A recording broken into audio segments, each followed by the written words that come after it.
Thank you all for coming to celebrate the life and the legacy and inspiration of a truly great hero of our time.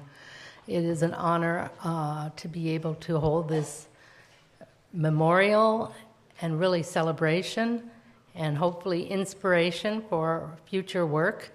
Asma Jahangir was also a part of the Asia Society family, and I'm Rachel Cooper. I'm here from the Asia Society, and really deeply moved to be able to participate along with my colleagues for somebody who means so much to us and whose legacy seems more alive now in this last week.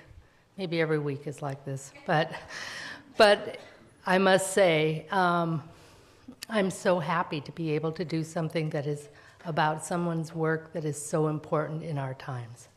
And please, Anthony Richter from the Open Society.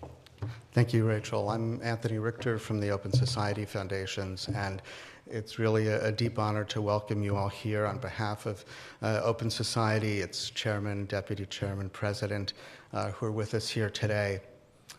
Asma Jahangir was a board member of the Open Society Foundations, but more importantly, she was an unwavering ally and exponent of Open Society values and principles of human dignity, equality, and human rights. Speaking personally, Asma was a dear friend, and it was my great privilege to know and work with Asma while she was with us, as it is equally now to help advance her legacy. Today's remembrance is but a first step in that direction, so I welcome you and thank you. Welcome. My name is Ahmed Rashid, and I'm a friend of the family and of very much of Asma, and a colleague. I'm really here to welcome all of you on behalf of what we hope is going to be the Asma Jahangir Foundation that we are in the process of setting up in order to maintain funding and support for 2 or 3 of the major projects that Asma has left us in as a legacy. The first is in 1980, she established the Legal Aid Fund with a group of friends who were lawyers, and today this fund is looking at cases regarding women, children, vulnerable communities, minorities, and they do up to 800 cases a year with a full staff of 17 full-time lawyers. The second organization that Asma set up and is the most outspoken organization in Pakistan is the Human Rights Commission of Pakistan. And this deals with issues not just related to human rights, but the environment, women's rights, political issues, and the whole NGO range of issues. And the third organization is SAHAR, which was a pan-South Asian human rights organization which Asma set up. So, I mean, she has a remarkable, she's played a remarkable role in Pakistan civil society. There's nobody to touch her as to the extent that the organizations and legacies that she's left behind. We're now going to show you a short film which was made by Right Livelihoods, an award that Asma got in 2014. Thank you.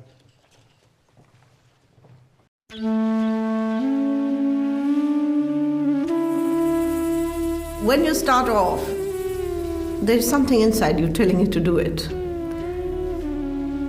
And it comes because you have a heart and an eye.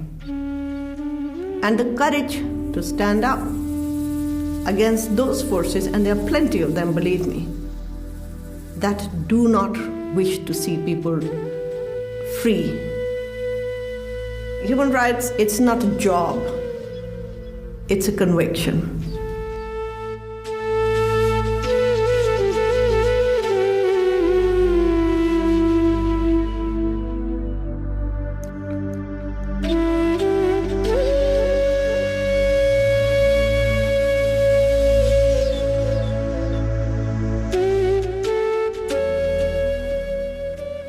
The first place where you feel close is your own country and your own place.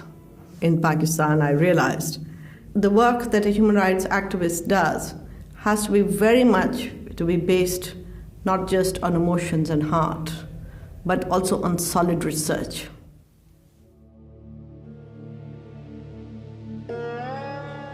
When you have done your homework and you say, this is the name, this is the place, this is how it happened, how do you explain that?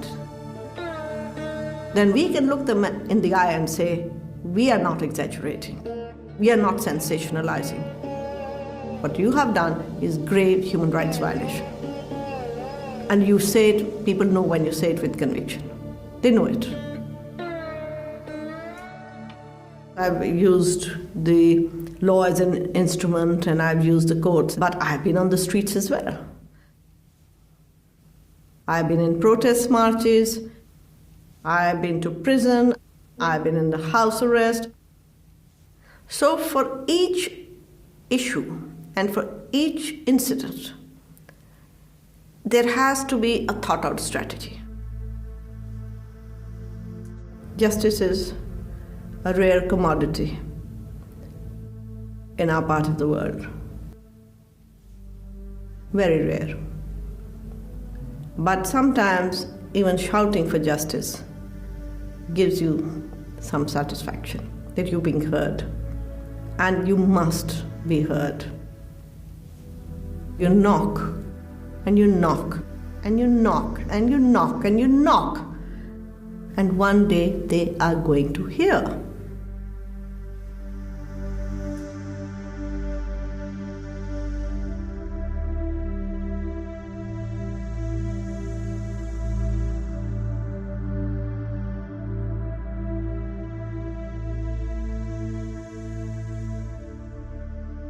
Maybe I'm superstitious. I almost get killed. And not only myself, a lot of people have said this to me. Maybe because you've done so much work for so many people who were voiceless, and then somebody may have said a prayer for you, which is saving you. You are touched by people's lives, you touch people's lives, and carry on with conviction in what you're doing. Otherwise, there's no other reason for me to be sitting here, honestly. My name is Asma Jahangir. I'm a human rights activist and a lawyer from Pakistan, and I'm a Right Livelihood Award winner.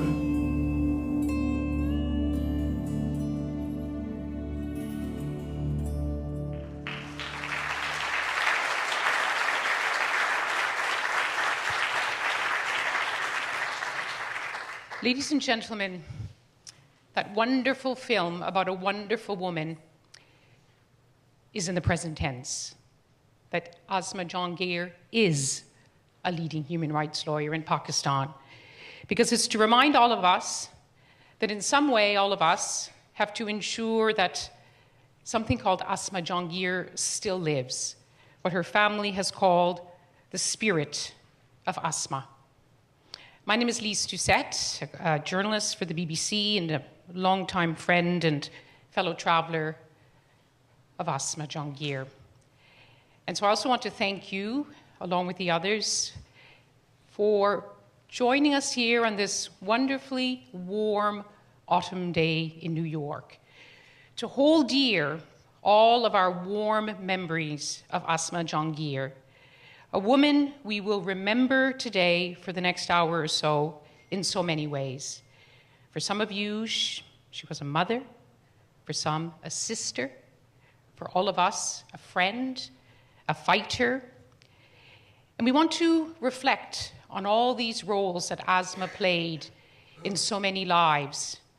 That this today should be a time to, well, brush away a tear, share a laugh, reflect on Asma Jahangir's legacy, on fighting for what she fought for in Pakistan and in many other places beyond. How to continue the legacy of Asma Jahangir.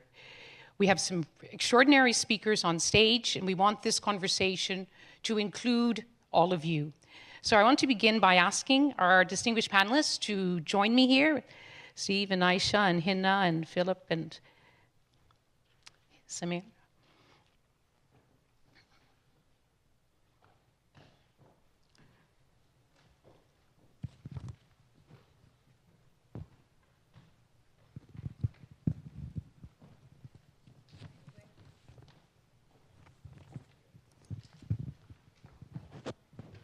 Because it's about Pakistan, we're trying to be democratic and let people sit where they like. Although it seems to me.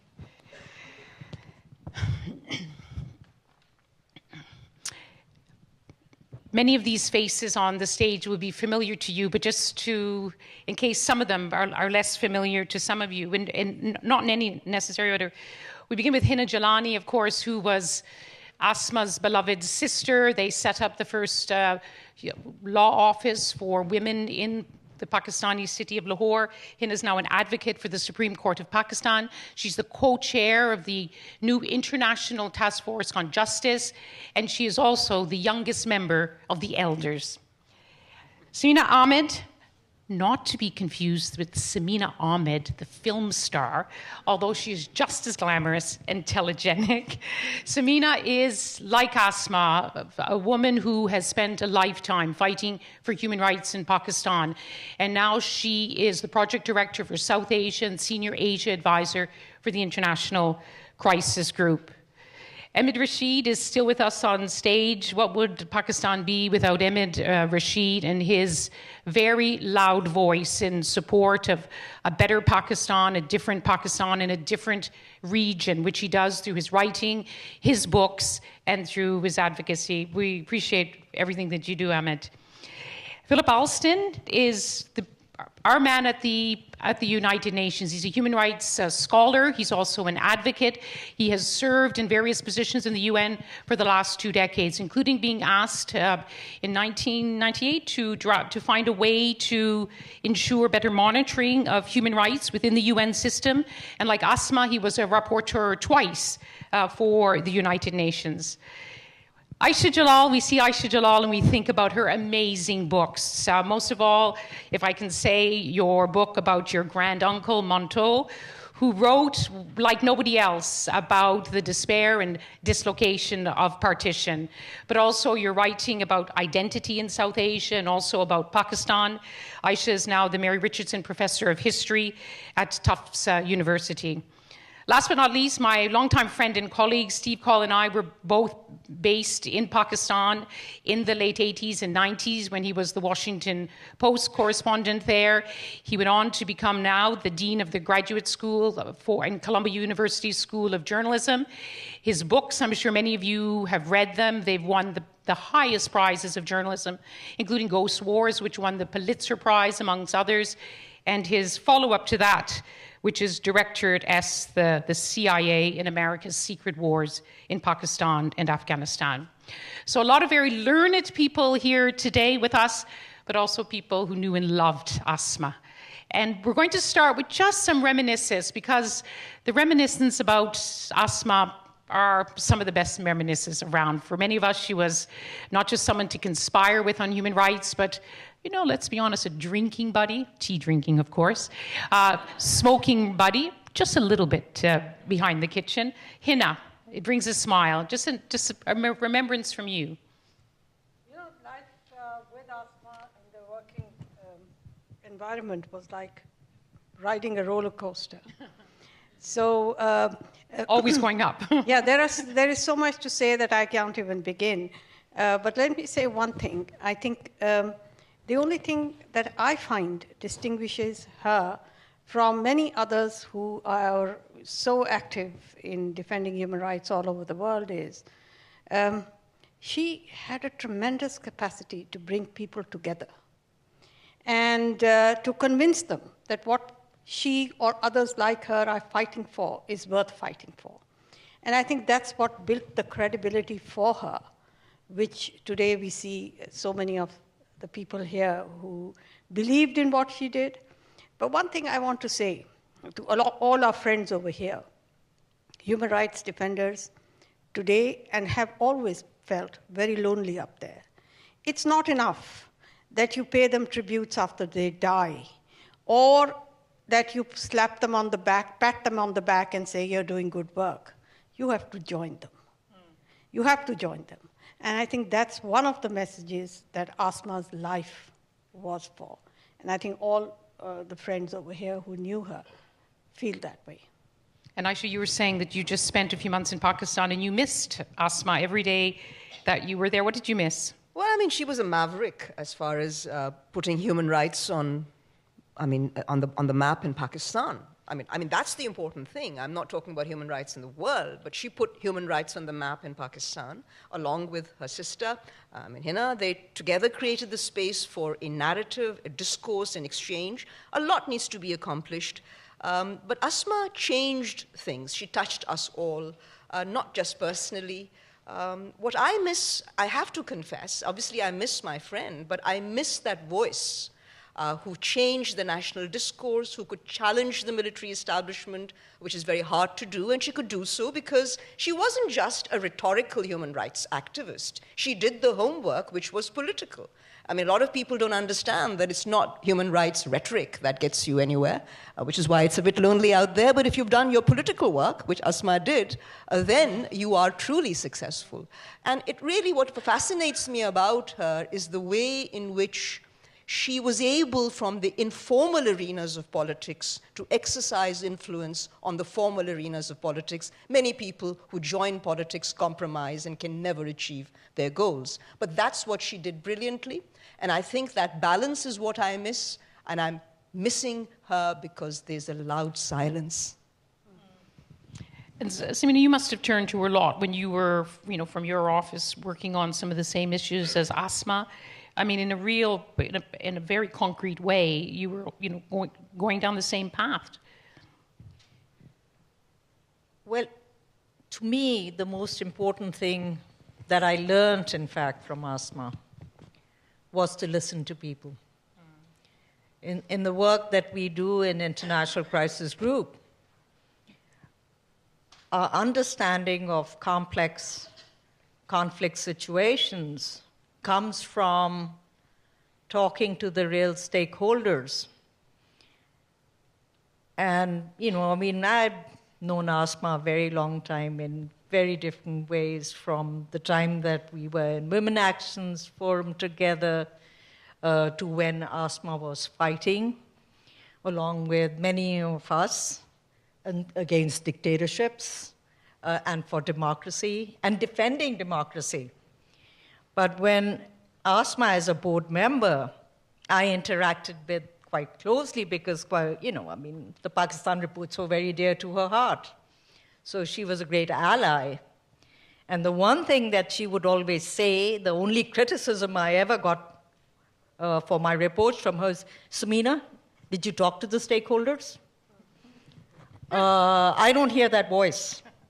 So that voice, speaking on behalf of people who don't have a voice, I think is such a critical role that Asma played for all those voiceless in Pakistan. And I think learning from her that it's important to speak their language, to voice their concerns, not our own preconceived notions, is such an important lesson. But beyond that, of course, she was a buddy in ways that you've already described. At conferences, sneaking into places where people couldn't catch us, indulging in antisocial habits. And she was a source of enormous embarrassment as well. Because wherever you went with Asma, somebody would turn up out of, anybody crossing the street say, Asma Jahangir, can we take a selfie? So she was a public person in ways that somebody like myself could never be, because people loved her. Well, I'm sure lots of people want your selfie too. And Steve, what Samina talks about in terms of her trying to give voice, well, not to, let us say more in Asma's way, is to make others' voices stronger. Did she often enlist people like you? You were living in Delhi then, but you came to Pakistan a lot. And then, of course, you're a frequent visitor to Pakistan ever since then. Yeah, I'm sure your experience was very similar. I mean, particularly the Human Rights Commission, but Asma herself and what she was willing to say and what she was willing to publish. I was really glad in the film to see Baluchistan up there because there wasn't a third rail in Pakistan that she wasn't willing to step on. And, you know, when Sindhi nationalists were disappearing or when the military was disappearing, people who were unpopular for some reason, she was right in the middle of it. And over time, you know, as an international correspondent, you sort of felt like your role was to try to write about what it was really hard to write about inside Pakistan, and also to protect research like hers by calling global attention to it. And she was just so consistent with her courage. You know, there was really no one, Samina being an exception, and some others I can think of, who was just always willing to stand in front of the establishment, as we euphemistically refer to it still, and just speak up. And it was a roller coaster, I can imagine personally, but it never felt as if it affected her courage about the work itself, or her willingness to go out on the frontier, however unpopular it might be politically. I think she was always looking out for trouble.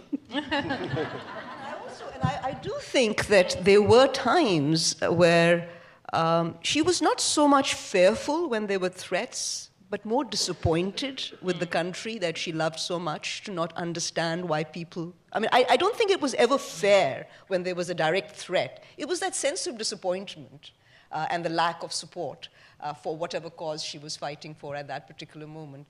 But, you know, she also, I mean, you know, she needed the support bases, which she got from her family, her friends, her close network of friends. But I think we must not sort of put her on a pedestal. She was very human, a very, very human person who had her concerns, worries. You know, the threats were real, but she was, I think, more disappointed, is what I think. I think there's a difference. Sorry. What I really loved about Asma is she took on the biggest of issues and in some ways the smallest of issues. So she fought against military dictatorship, but she also fought for women to run in the marathon in Lahore. And Hina and I used to joke about that, to say the thing was to get out there and for women to fight for their right to run in the marathon. But secondly, for not to actually run in the marathon. Emmett, you at your house, you know, Asma was, you'd almost have to have another room just for Asma Jahangir. She was in and out of your house as if she lived there in Lahore. I mean, you know, I think along with many other people, people who are involved in civil society feel utterly bereft, simply because she was a leader, the leader of civil society. And at a time right now when we are facing, civil society in particular is facing many, many problems and hardships, we really miss her.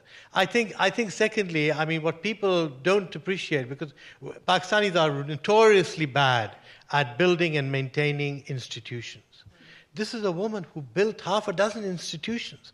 And they have, you know, the Legal Aid Fund has been going on for 40 years. There's not a single scandal or corruption or any other thing. In Pakistan, institutions are set up and within 10 days they're being bad-mouthed by someone. She ran these institutions with an iron rod and enormous heart and sympathy at the same time. And we have to preserve this legacy. I mean, you know, otherwise the country really is, I mean, preserving these institutions is vital for the future of Pakistan. No matter what the military might say or what even the politicians might say, who are trying to put all these institutions down. And lastly, I think she had incredible political judgment. And there would be huge arguments in her house as to whether she was right or wrong. But really, what was the guiding force and spirit behind her political judgments was the furtherance of democracy. And very few people understood that. That, you know, Asma's talking crazy. I mean, you know, she wants to support this right-wing politician. But what she was really trying to do was to say that we need more democracy and more democracy in order to get rid of all these problems that we face. And it was true that, you know, as Steve emphasized, she took on the causes that nobody else would take on. She represented people that some would say you shouldn't represent them. I remember when, I don't think Hussein Haqqani is here today, but you remember when Hussein Haqqani was pursued in Pakistan, and Asma said, I'm going to represent him. And one of my most abiding images of Pakistan was being at her daughter Sulema's wedding, where she was an absolutely stunning mother of the bride. And there we were on the Avari lawn, and even before the sun has set, suddenly the mother of the bride comes out with her attaché case, and we said, well, are you going, Asma? She said, I'm getting the PIA flight from Lahore to Islamabad because I've got to be in court the first thing in the morning. I said, Asma, for God's sake, you're the mother of the bride. She goes, yes, but I need to go. Would you like to come along with me to go to? And of course, Sulema and Munizae know that she was both, a mother and a mother of the nation all at one. And more than that, too, we mustn't forget that Asma's vision crossed borders, and that as a UN rapporteur, she focused on religious freedoms, she focused on human rights in Iran. And Philip, you saw her, I saw you smiling when people gave anecdotes that suddenly she stormed into the United Nations and took on these roles, and you knew her from that work. Yes, I first met both Hina and Asma way back in 1984 in Lahore, but it was really in the human rights area where Asma and I interacted the most. She and I were both special rapporteurs on extrajudicial executions, so we both had the opportunity to study those issues. And when I took over, I guess one of the main comparisons initially was that an assistant who'd worked for both of us said, Philip, the big difference with you and Asma is that she was civilized. And I said, excuse me, and she said, yes, she always insisted that there was lunch.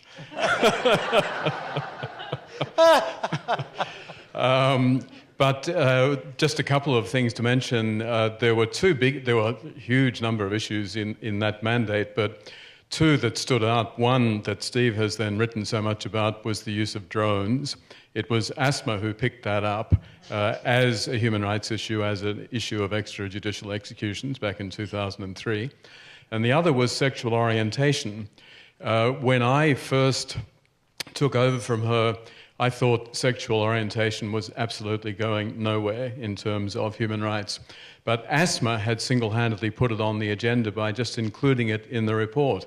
And every year it became a huge debate, and that eventually really blew up. I think the last thing I'd want to say, it really is an anecdote. After I was appointed as special rapporteur, she and I had known one another for many years, but I went along to this annual meeting that we have of all the special rapporteurs, and I think to her horror, I was elected in my first year as chair of the meeting, and Asma thought this wasn't quite right for some novice to come in and suddenly be chairing it. So the initiative that I took was to say, look, we need to set up a trade union, what was basically called a coordination committee, so that the rapporteurs could speak with one voice. But Asma's trademark came out. She was very worried that someone was coming in and trying to take power, and someone was trying to impinge in some way on her independence. And so the funniest moment, I was chairing the meeting and she put up her hand and said, okay, look, I can go along with this initiative, but let's say that the chair of the committee will rotate every 3 months. Which was a way of maintaining democracy, but trying to make sure that I wasn't going to behave in a way that she thought was inappropriate. But the final thing is just what runs through all of this, and what I laughed at most was the comment about her being a maverick. Asma was completely unpredictable, but in the best way. She was really original. You never knew exactly what she was going to say, what view she was going to take, and that meant that she was so much more original and so much more thoughtful than anyone. But anyone else who was like that, you'd think they're a bit mad, but not Asma. There was always a rationale, there was always inspiration, and it was different. She was great. And Philip, since we have you here, Samina mentioned that one of the lessons she learned from Asma was Asma saying you've got to talk to the shareholders. I'm sure you always did, but it's always good to be reminded. I think all of us know how much more difficult the battle for human rights gets year in, year out now with the rise of populism, the deepening of impunity in so many parts of the world. Can you just give us a sense of what did Asma and human rights defenders like her bring to the table that we need more of today? And this is something for all of us to hear, I think, today. Well, I think part of it is what Hina said in terms of combining the, not the theory, Asma would have dismissed the term theory, but she was always thinking deeply about the issues, but she was doing it. She wasn't someone who was just writing reports, which is what I do. I'm not on the front lines. Asma was. She was always out there fighting. She was putting herself on the line. And I think that's the key challenge. It's not the people sitting back on the armchairs calling for less populism and more democracy, but it's combining that with actually putting yourself on the line. Is it getting tougher now in Pakistan, in the region, Samina? It's certainly getting a lot tougher than it was, but you know, it's a continuous struggle. The challenges are increasing in the region for any number of reasons. Religious extremism is on the rise, populism is on the rise, hyper-nationalism is on the rise, and this goes not just for Pakistan, it really goes for the entire South Asia region. So when you think you're making progress, and I hope we will continue to fight for those rights, it's also a very difficult environment. People get tired. The struggle keeps on going on. But that's when it's needed the most. One of the last conversations I had with Asma in terms of the priorities was her focus on minorities. This became really a very, very important thing for her. And Hina, when you look at Pakistan now, I think the worries for the minorities hasn't gone away. In fact, it may be getting worse. Yeah, I think it may not be worse, but it will certainly take a different kind of aspect, which is perhaps more dangerous, where you, on the one hand, pay lip service to the rights of minorities, but do not deal with those root causes that are putting their lives at risk. It's not just persecution, it's not just discrimination, you're putting their lives at risk today. But what I also wanted to say, yes, it is difficult in Pakistan, and we have no reason to believe that our lives as human rights defenders is going to become easier. Yet, you know, we are all product of resistance. Remember, people like myself, Asma and others, Samina is sitting here, we really became more active because we were outraged by what Ziaul Haq was doing. So I am hoping that this is what will happen in Pakistan. When things become tough, the tough get tougher. So I think this is what I would like to say. So I never believe in gaps and vacuums. I think it is circumstances that drives us to really make sure that there is no gap, and I hope that that will happen. One thing about Asma, I think people spoke about courage. And I'm reminded of Nelson Mandela's word, and I think this applies so much to Asma and many people like her. Courage is not the absence of fear, but the ability to overcome it. And I think that's what Asma did. And that's why people like her use the traumas that they go through for opportunities to become leaders and lead people. I mean, do you see more voices? Because Hina's absolutely right that there are other voices in Pakistan. There's a new generation coming up with greater expectations. Do you see those new voices being able to speak out, conquering the fears, as Hina said? Well, I just want to say one thing that I really missed out on, and that is Asma's role in raising consciousness about extremism and fundamentalism. I mean, she was one of the first people, and I'm going back now to the 1980s, when the US and Pakistan were supporting the war in Afghanistan, the Mujahideen, etc. I mean, I go back to that period when she raised the dangers that this would mean for Pakistan, which very few of us were seeing at that time. Your battle against the fundos. I was feeding her full of, you know, what Gulbuddin Hikmatyar and other such characters were up to in Afghanistan. But she raised it at a time when people were not aware. And I think the other thing is she tried to educate the public about extremism and the dangers it posed and the threats it posed. So it was not It was not just that, she was anti-fundo or she was entirely secular and therefore she was trying to, she always explained it in terms which were extremely relevant to the situation that Pakistan was in at that time. But journalists now, there's been huge alarm about the plight of journalists in Pakistan, whether television anchors or writers. Too many have gone missing, and human rights activists as well. They're fearful, not just because there's a reason to fear. Well, I think the threats have increased enormously in the last few years.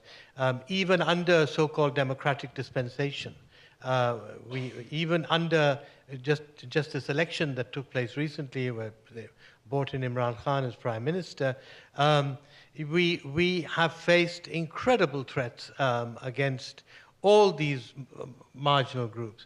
And the press, which has been the most in the forefront of the struggle for democracy and for freedom, has been almost utterly cowed to both TV and the media. And journalists are now being accused of treason, for reporting. I remember a time during Ziaul Haq's time, which was perhaps the worst time for the press. You could still report what was going on between the civil and military authorities. But today, if you do that, you're accused of treason. And that shows that we're in some fields, we're heading backwards. And this is what I meant when I said earlier on, what we miss is her leadership, more than anything. And Steve, you saw, because you continue to investigate Pakistan, the deep state, intelligence agencies, the kind of things that Asma spoke out about. You've looked at them in great detail, so you know the risks there are in looking at these issues and speaking out. Yeah, it's easier, of course, when you're outside, but I think what Ahmed says is really important. To me, one of Asma's legacies is that she really enlarged what it was possible to say in Pakistan. She used her influence to just create more space for so many different activists or young people who are otherwise disenfranchised to talk about issues that were uncomfortable but important. And you can feel now the space is shrinking. It's shrinking really fast. And so I hope that somehow in the thinking about what she means looking ahead, that sense of what it's possible to say, what it's possible to debate, what it's possible to research and publish becomes part of the agenda, because that certainly is what the Human Rights Commission created. And the last thing I would say is just, obviously it's a personal loss in many ways, but as a public figure, far be it from me as an outsider to kind of pick leadership in a place like Pakistan. But when you look at the public figures that have crossed the stage since over the last 70 years, she's really one of the greatest. She managed not to disappoint. She managed to, so many have inspired and disappointed us. So many have kind of turned in different directions over the course of long struggles. But, Asma managed to live a truly great life, and I hope someday someone will write her biography in full, because it would be a story of Pakistan that would be quite different from the ones that we typically receive. Very well spoken. Thank you. Thank you for that. Ayesha, you were listening to that and you were missing Asma, you said. Did you see what Steve talks about, the shrinking of space, or did you meet people who said, well, sadly, we're missing Asma, but we have to carry on. We have to do the same in her name and in the name of Pakistan? I'm afraid that not everyone can be Asma Jahangir. Asma had a particular mindset, thanks to her father and the training she received as a young woman, very politically sharp. She thought out of the box. Most Pakistanis are too afraid to think out of the box. So when people are attracted by the glamour of human rights activism, as many are in Pakistan, I think they miss the lesson they need to learn from Asma Jahangir. That not only did Asma Jahangir, she didn't just arrive there and just automatically get lifted into glamour. She worked hard. She did her homework, as she was saying in the film. She set up institutions. She got people together who are committed to her and to the work. But she was also controversial. Sorry? We can't varnish her completely. She was also controversial. She was extremely controversial. And social media, then, unfortunately, what she had to fight on social media, and that's part of the ugliness. But what I'm trying to say is that those who wish to fill in her shoes will fail unless they take account of all the other facets that made Asma Jahangir possible. And I think that that's what many of our young, aspiring human rights activists may miss out. Because Asma really worked at it. It didn't just happen. It wasn't bestowed upon her. So I think this is something that will have to be worked out by the more thoughtful ones, because I actually think this space has not only shrunk, it has become hopeless, because we just don't have that kind of mental ability or the capacity to think like that. The critical thinking is lacking. Very few people are doing. I mean, what was the most disappointing aspect of being in Pakistan over the last 3.5 months was not that it was a manipulated election, but that there was absolutely not one intellectually worthy discussion. I mean, the way that it has deteriorated is shocking. So, well, and not to have Asma there, who would come and lighten up things for at least once a week, is horrible. I don't think we can. We take note of your comment that you feel the situation is hopeless. I'm always reminded of the Irish proverb, which is the situation. The situation is hopeless, but not serious. And yes. So I'm going to use this moment. I think this is the time. We cannot let this stand. I'm going to use this moment to invite another inspiring Jahangir, and there are many of them. My friend and fellow traveler, Munizae Jahangir, who's the executive producer and anchor for AGHS TV, a documentary producer, and someone who has, in her own work as a journalist, been a lot like Asma. Instead of using the courtroom, she's using the television studio and also going up and down the land and beyond with her causes. We're going to just hear a little reflection from her about what Asma was trying to do, and then we'll open the conversation, including our panelists, to all of you here. Please welcome Munizae Jahangir.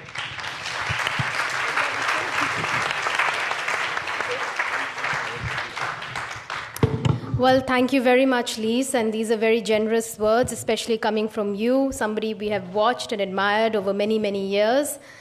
And to all of you, good afternoon and a very warm welcome. We thank you all for taking out the time to come here to honor my mother, and thank you for giving me this opportunity to speak about her work. May I start by thanking the Asia Society and the Open Society Foundations, in particular Anthony Richter and Rachel Cooper, on behalf of my family for co-hosting a memorial for my mother. And I would also like to take a moment to remember Mr. Kofi Annan. If he was alive, he would have been here amongst us today, as he had committed to deliver a keynote at this event. My mother, Asma, spent 20 years at the UN protecting values that she believed often binded people together, and that too, she always said, makes a community. When she left us, she was called Pakistan's Joan of Arc, Pakistan's conscience, the voice of the oppressed. And people missed her because not only did she have the moral courage to speak out, but it was, as Ayesha Jalal said, it was matched with pragmatism. And she always had a strategy, even in the bleakest of times. And late into the night, I would always catch her on her phone, plotting and planning, building bridges, bringing people together, and also indulging in antisocial activities. But to us, her 3 children, she was just Ammi. And life with Ammi was like a real adventure. And there certainly never was a dull moment. My first memory of her as a child when she was an activist, is when I was going to school and we had to drop her on the way to a protest in our beat-up purple car. And it was a cold day, I remember, in February 1983. And it was a pro-democracy rally against General Zia. And this was the first time that General Zia was publicly challenged, and it was not by any political party, but by a group of women activists. My aunt Hina and my mother were at the forefront of this movement. They were protesting against the Hudud ordinances introduced by General Zia, and these were the so-called strict Islamic punishments, including whipping and stoning to death, in which the law of evidence for non-Muslims and women was reduced to half. And they were very, very dark times, darker than these ones. I remember sitting in the car, and I can still feel the sting of the tear gas, my first tear gas. Of course, there were many after that. And I would smile and say, well, I've had this before. And I saw my mother battling with the policemen, always trying to lead a group of women through the thin alleyways, and of course the shopkeepers were all together helping them. But she was thrown into prison. And we would go as children to meet her in prison, but we were never allowed to go inside. I still remember the blue door and the cakes that we had brought. Of course, the cakes made their way in, but we never did. And later on, many years later, well, when she first got released, we thought she would bring home tales of horror. But instead, she told us that she had a great time in jail, that with all her friends, she sang against General Zia, that all night they kept the superintendent up. And the superintendent was very happy when they were all released.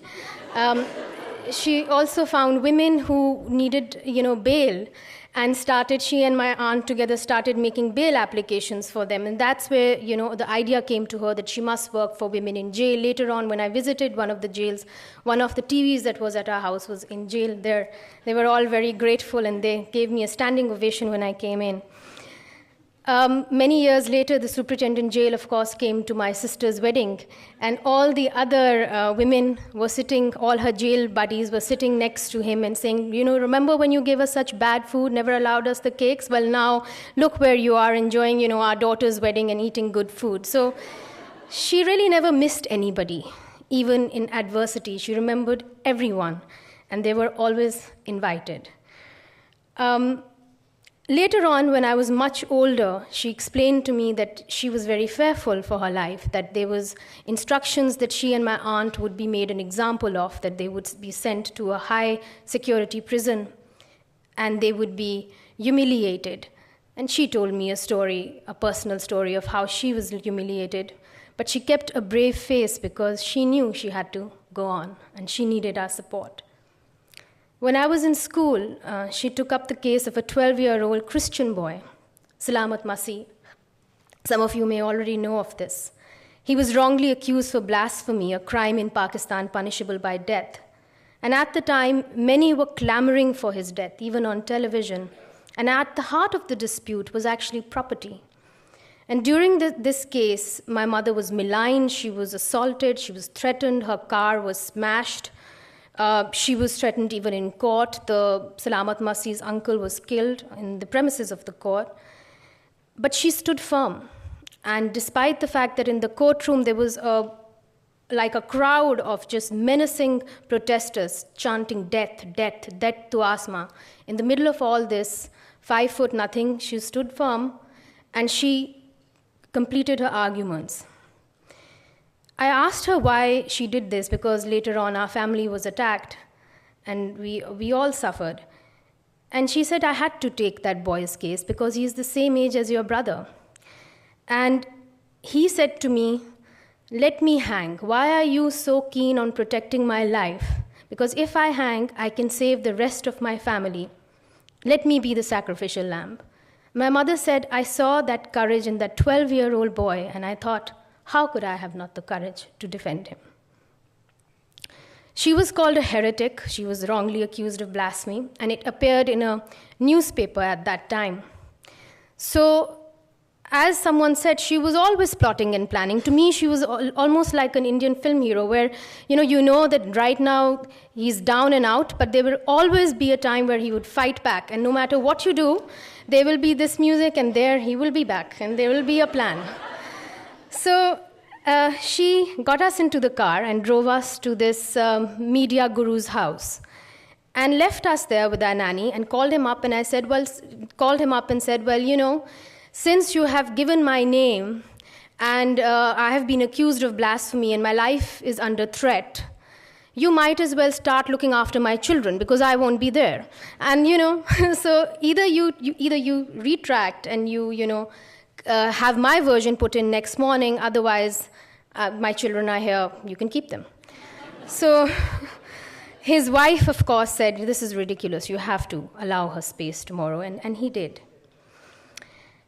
I think for many years the international community gave her a lifeline, and when there were always attacks on her, she would say, against for speaking out against the mullahs and then the military, she would always say, yes, they can kill me, but maybe they will think twice before doing it. So that was her safety valve. In 2005, during the Musharraf regime, a group of religious right-wing parties, the MMA, they attacked a mixed-gender marathon, as Lyse was mentioning. And they declared that it was un-Islamic for women to run. Now, this was ridiculous for many of us. And the Musharraf-led government, who was eager to please them because they were allies, they reversed its policy of allowing mixed-gender sporting activities in public. And in defiance of this ban, the Human Rights Commission, headed by Asma, they organized a symbolic, non-segregated marathon. And my mother was at the forefront of this. I was then a reporter, so just taking pictures. And the police beat up the protesters, and in the full glare of the media, they dragged them, threw them into the vans, and to my horror, they tore the back of my mother's shirt and bundled her into a police van. And there I was, not being able to do anything because I had to stay behind the camera, so it was that kind of, you're a journalist, yet you're a daughter, and anyway. So I went to the police station, very worried for her, what will she say? She must be really, really distressed. But she was not distressed. She had pinned her shirt with safety pins, and she was standing on the gate of the prison, and she was chanting anti-dictatorial, anti-dictator slogans, pro-democracy slogans, saying down with Musharraf and down with dictatorship, and giving an interview to one of the TV channels, while the police gingerly kind of just looked away. So she was unstoppable. And her opponents would often cringe, and her supporters took strength from her enthusiasm and courage. And for many young people, I think she became an icon of defiance and somebody who saved democratic values. And often late into the night, when she was doing anti-social activities, she would love being on Twitter, and she would call it Twitters.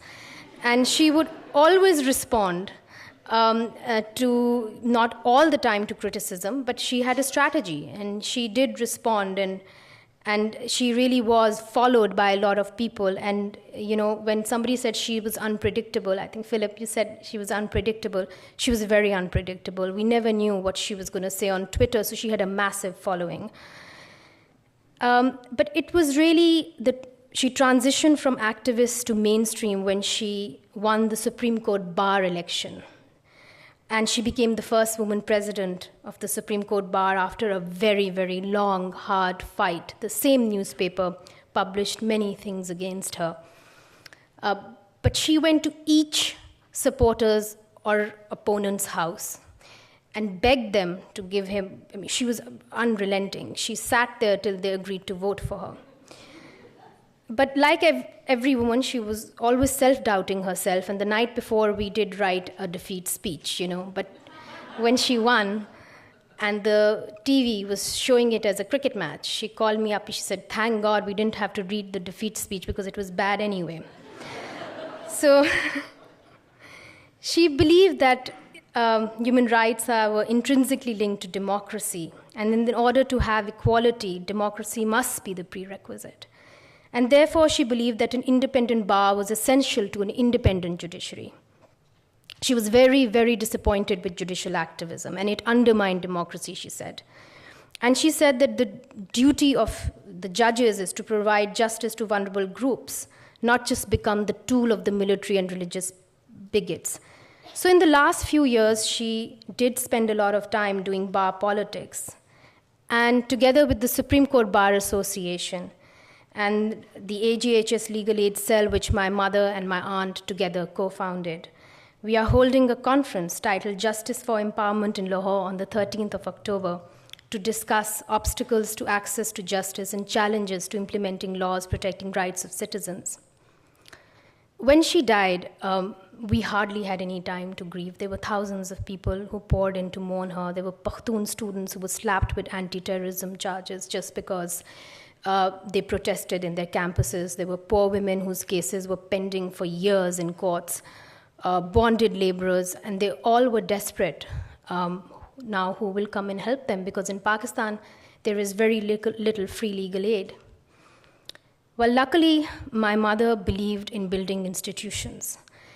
And therefore, we are now hoping that we can continue with her work at the AGHS Legal Aid Cell that they co-founded in the 1980s, and we can continue to provide free legal aid to all those who need her. And I think that somebody wrote a poem about her and said that she would invite the sun and dance with the sun. And maybe we don't know that dance, but certainly we are ready to carry the flag. I'll show you the film. Thank you.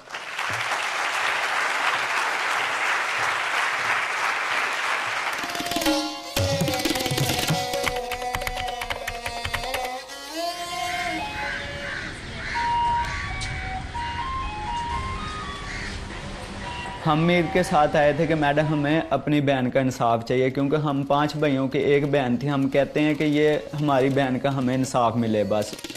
Meet Mohammed Javed, one of the 5 brothers of 22-year-old Shama Parveen, who was allegedly brutally raped and killed by her influential employer in Lahore on the 5th of March this year. She was getting married later this year and only got a job to collect money for her and her brother's wedding. The daughter of a fruit vendor, Shama had never left her hometown Sahiwal before, a city 172 kilometers away from Lahore. 4-5 महीने उसने किया है काम, और उसके बाद अचानक जो है उन्होंने जालमों ने कत्ल करके हमें ये बताया कि उसने मंगेतर से बात करते करते जो अपने आप को खुदकशी कर ली है. पुलिस का रवैया ये था मैडम कि ये हमें यही कहते थे कि आप जो है ना डीएनए रिपोर्ट, इन्होंने तकरीबन 2 महीने बाद उनके डीएनए रिपोर्ट दी. इन्होंने पहले 2 महीने इन्होंने ना कोई उनकी तफ्तीश की है. The post-mortem report not only ruled out suicide but also pointed out that she had been brutally raped and sodomized. The 2 accused, Usama and Hamza Zahir, got pre-arrest bail, and in connivance with the police pressurized another 12-year-old domestic servant, Ikra Ashraf, working at their house, to give a statement that Shama's death was an accident. वो जो हमारे पहले वाले वकील थे वो भी उनके साथ मिल गए थे. Advocate Shabir Hussain at Asma Jahangir's law firm took up this case and campaigned in the media for justice for Shama. The police started cooperating, and 12-year-old Ikra, who by now had moved back to her parents' house, testified in court that Hamza murdered Shama, ordered her to plant the revolver on her body, and pressurized her into giving the earlier statement threatening to kill her if she did not comply. The main accused, Hamza Zahir Butt, was arrested on the 20th of August, and the case is now pending in the Lahore High Court. But at least now there is hope for Javed that he will get justice for his younger sister, Shama.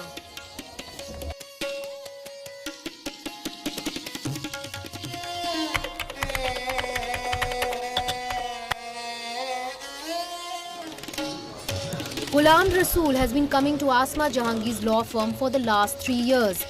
His 10-year-old daughter Nazia Hussain was raped when she was 7 by her teacher's brother. Qamar Hanif Rame has been representing Nazia since May 2015, and now after a special child court was established in January 2018, the case has concluded and a decision is awaited. तो इन्हीं की वजह से ही जो सके यहाँ तक ये केस पहुँचा, वरना मेरे में हिम्मत नहीं थी बिल्कुल भी, और ना ही मैं पहुँच सकता था इधर तक. क्यों आपने हिम्मत क्यों नहीं थी? क्योंकि इसलिए कि मैं अब नौकरी करता कि यार इन चीज़ों के पीछे भागता, और ये वकील जो से प्राइवेट वकील जो से वो 15-20 हज़ार रुपये मांग रहे थे. स्पेशली रेप केसेस में जो है वो पैसे ऑफर किए जाते हैं.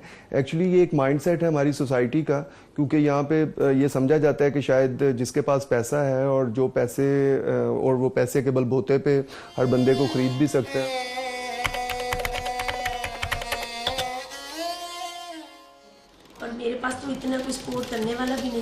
Parveen has filed for maintenance for her 2-year-old son Parvez after escaping from her in-laws' house where she was beaten by her husband and in-laws and never given any money. She believes they were cruel to her because her father had passed away and no one in her family was capable of protecting her. मारने की धमकियां देनी, सास मेरी ने कहना मैं तुझे छुरी मार दूंगी, ससुर ने कहना मैं तुझे ईंट मार दूंगा, चली जाओ यहाँ से, हम तुम्हें इसलिए इतना मजबूर करते हैं कि तुम चली जाओ। मैं तो बिल्कुल लावारस बेचारा थी, ताकि मेरे पास तो कोई पैसे भी नहीं थे यहाँ तक अपने बच्चे के दूध के लिए भी, लेकिन मुझे किसी ने इस जगह का बताया तो मैं आई हूँ और मुझे कोई उम्मीद की किरण नज़र आ रही है।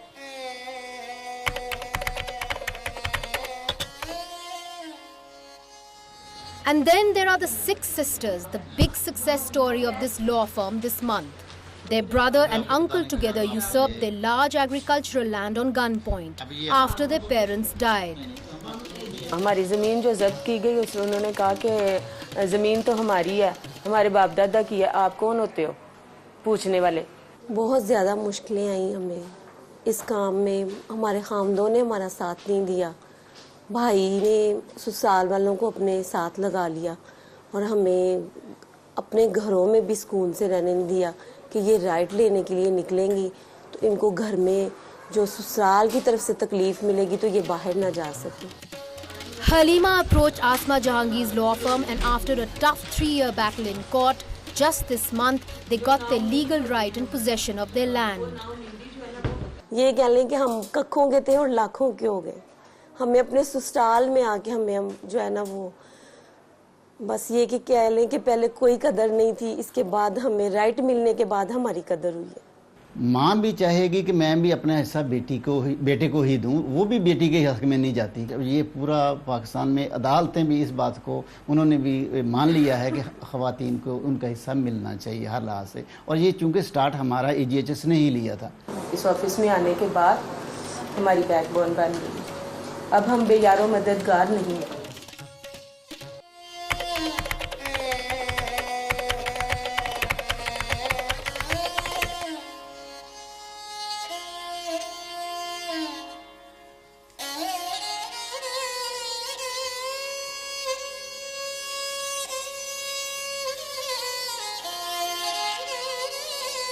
जहाँ तक हमारा आसमा साहिबा के साथ ताल्लुक़ था वो तो इतना मज़बूत और इतना जज्बाती किस्म का ताल्लुक़ था कि उनके जाने के बाद एक लम्हे के लिए तो ये फ़ील हुआ कि शायद सब कुछ ख़त्म और हम कुछ नहीं कर पाएंगे।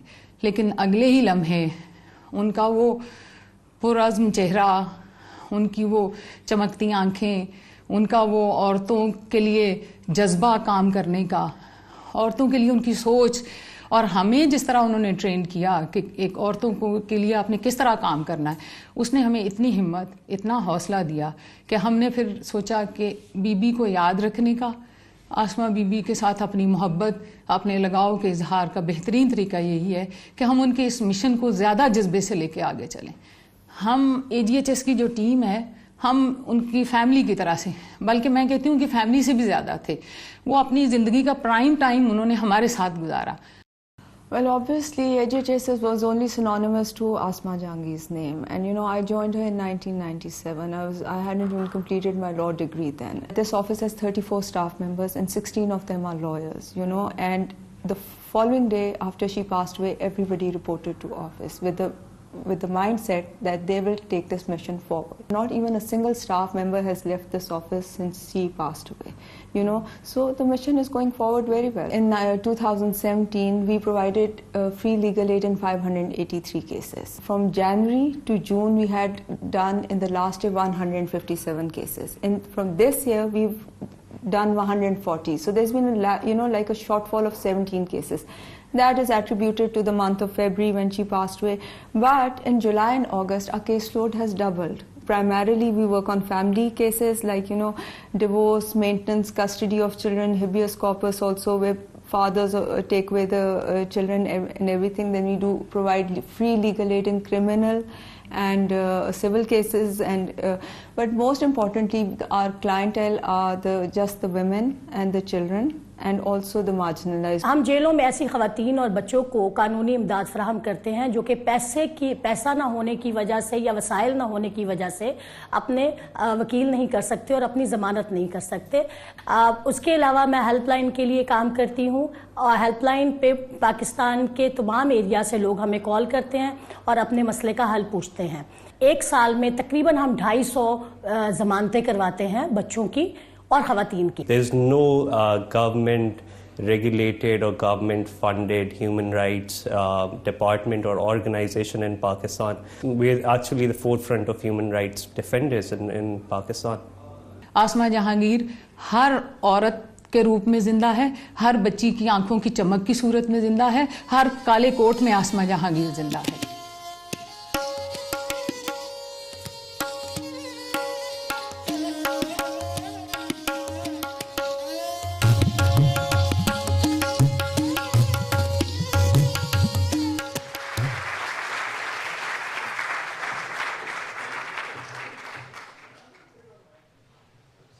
Ladies and gentlemen, good people of New York and beyond, we began our gathering with the film with Asma saying that there is so little justice. And now in this film about AGHS, we see that justice, the battle for justice has a name, Parveen and Shama, Ghulam, Parveen, and so many more.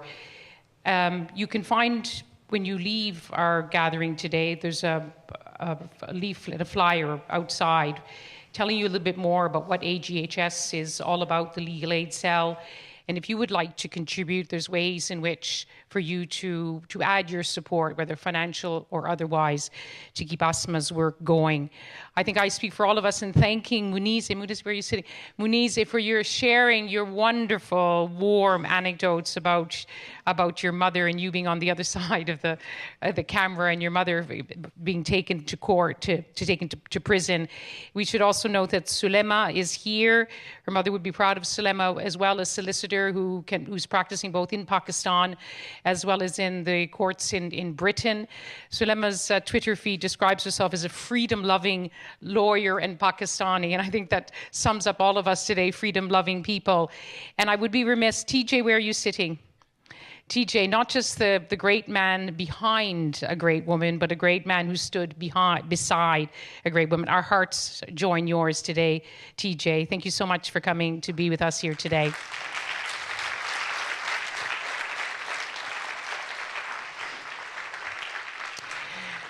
And so many of you have your own reminiscences, your own anecdotes, the stories about Asma. If you'd like to share them with all of us today, we have microphones that are roving, and you can stand up and share some of them. I can't see the lights. Would anyone like to begin? Well, what better person to start with than George Soros, who's the founder and chairman of the Open Society Foundations. Just sit. Yeah, thank you. So I have very fond memories of Asma. I met her for the first time in 2002, when I visited Pakistan for the first time. I had lunch. I was invited for lunch at their house, where I met her family. And we got to know each other much better as I asked her to join our global board of the Open Society Foundations, and we were both members of the board of Crisis Group. And I got to know her and admire her and listen to her reviews, which were very insightful, and I think she combined a very big and open heart with a razor-sharp intellect. So we all miss her, I think, when she would be most needed in Pakistan. Thank you. Thank you very much.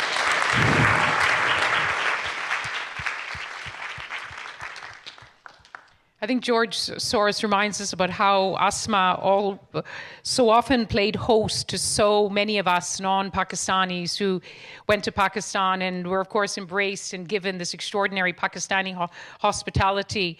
And one of the visitors that she took care of, the incident I will never forget, she took Ed Broadbent, who was the New Democratic Party leader of Canada, left-wing political party in Canada, went to work with Asma, and Asma warned him, Ed, don't eat the ice cream. And Ed Broadbent was a big bear of a man who loved to eat. So what did he do? Of course, he ate the ice cream. And to this day, even just last week in Iraq, I told that story. Don't eat the ice cream. But I remember Asma having a very sick Ed Broadbent on her hands to take care of, and she, with, as the British would say, barely concealed frustration, she kept him. But I'm sure, George Soros, you didn't eat the ice cream, did you? No? Good. You're too wise. You're too wise for that. I'd like to call in Hadi Gaimi, who's joining us here. Where are you sitting, Hadi? Who worked with Asma on Iran, with the human rights on Iran. Hadi, please. Thank you, Liz. I just want to say a few words on behalf of Iranian human rights community and civil society, because Asma was a great supporter of our cause.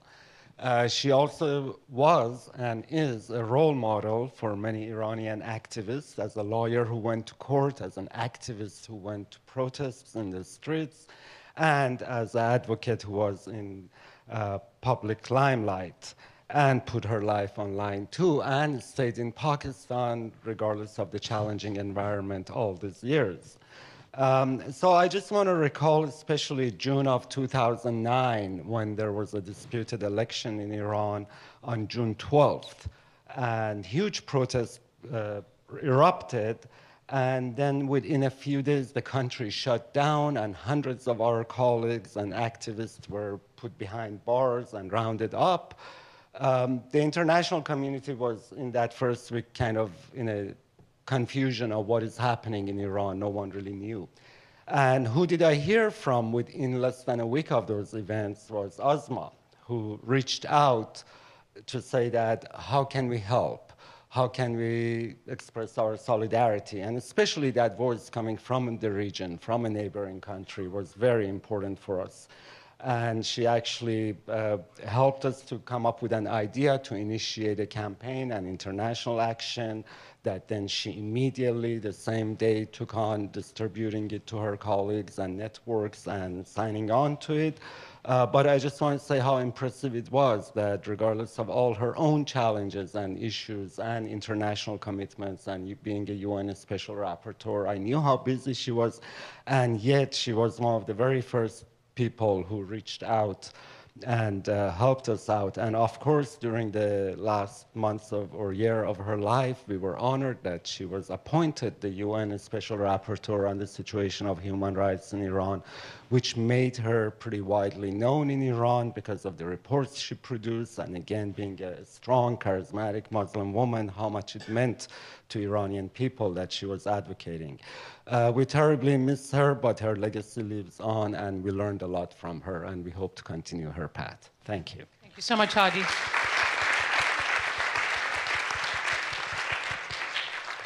There, I didn't realize Hussein is here.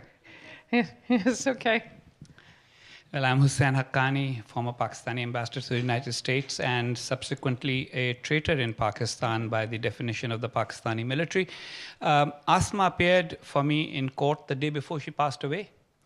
Of course, earlier on, I mean, our families have known each other for many years. My uncle and her father were very dear friends when they worked together, but we didn't agree in the early part of my political career and my political journey.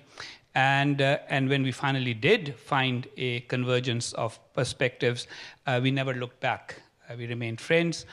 She came to Washington, D.C. just a few months before her passing away, and we stayed up all night talking about Pakistan and Pakistan's history. And she said something very interesting. She said, Hussein, people say you did this in 1978, and you did this in 1982, and you did this in 84. What matters to me is what you're doing now. And if everybody had that attitude, we would have more people who would have a better learning curve and who would learn that the cumulative sort of understanding of all of us about human rights and about democracy and about the rights of the people, that would be much better rather than constantly quibbling about who as an individual is perfect. And about Pakistan, she said something. She said that, you are very critical of the Pakistani military, and so am I. But remember one thing.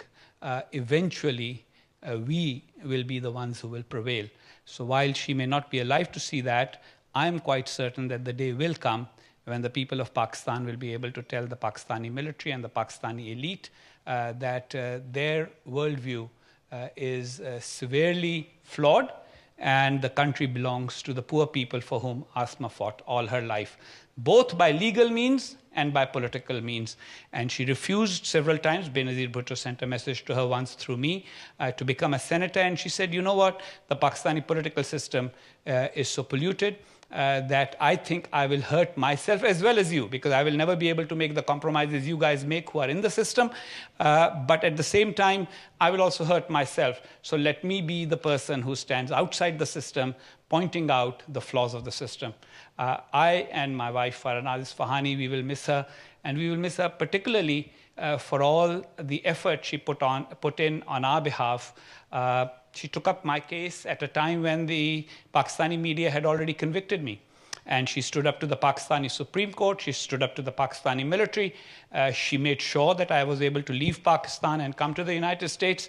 And once I was here, she stood by me saying, there is no need for you to go back because there is no legal requirement. And if somebody wants you to come back just so that they can put you on trial or execute you, you don't need to go back. So I have very fond memories of Asma and will hold them very dear to me. Thank you very much for sharing. Thank you. Let's bring the microphone down to this row. There's a gentleman and then a lady here. Yeah. Yes. Thank you very much, ladies and gentlemen.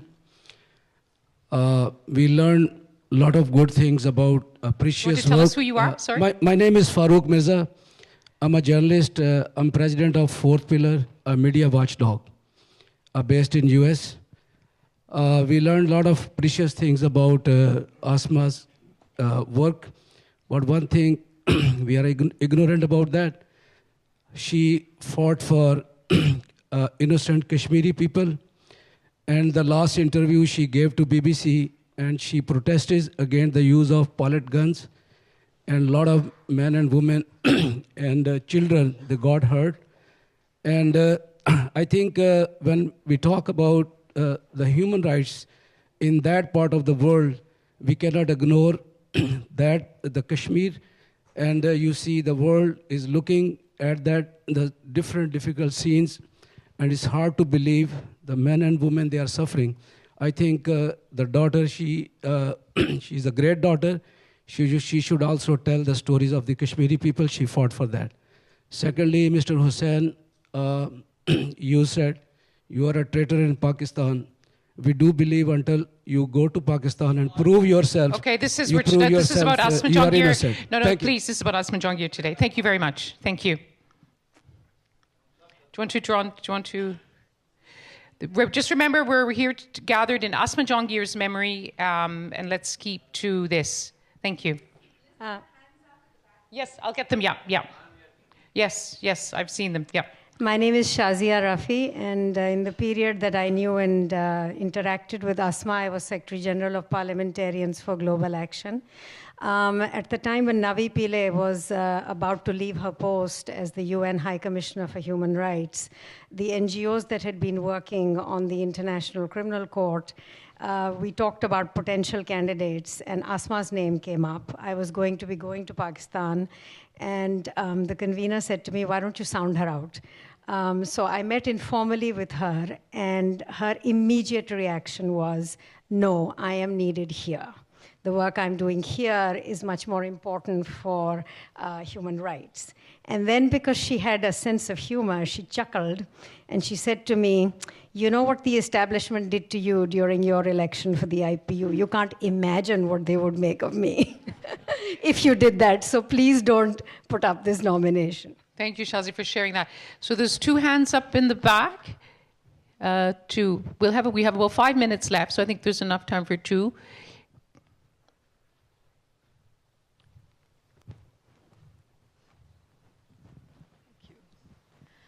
Hi, my name is Ruchira Gupta. I'm from India, and I've known Asma for about 25 years, and it's hard for me to believe that she's gone.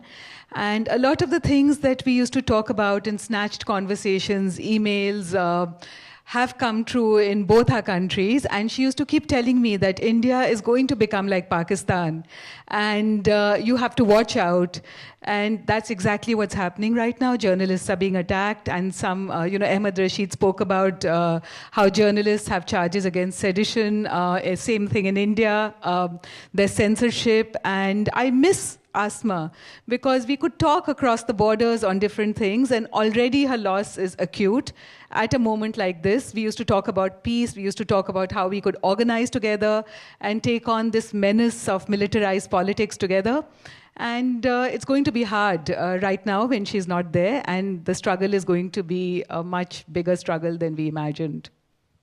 Thank you very much for reminding us that peace between India and Pakistan was one of her lifelong ambitions. Thank you for mentioning that. And this gentleman, you're standing up as if you're going to make a speech now, I hope.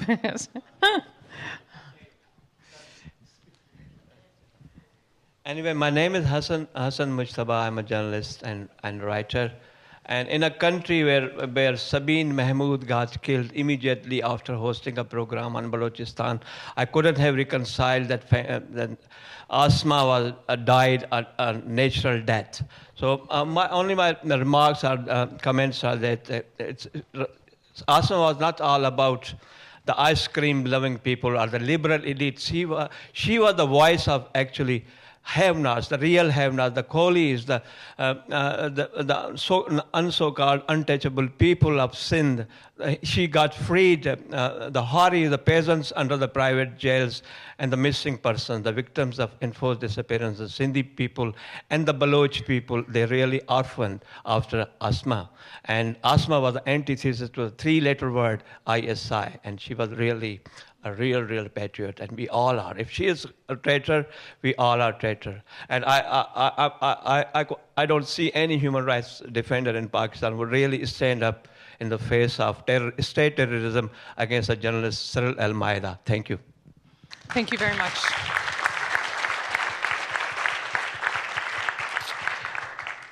Ladies and gentlemen, our time together, at least here in this hall, is now coming to an end. There's a reception, so please do stay if you can to continue our conversation. And I think on behalf of the Open Society and the Asia Society and the Asma Jahangir family and the AGHS Legal Cell, we want to thank all of you for being with us here today, because I think if there's one thing that we agree on, and that is in the battle for justice, one of the greatest injustices is that Asma Jahangir was taken from all of us far, far too soon. Thank you very much for being with us.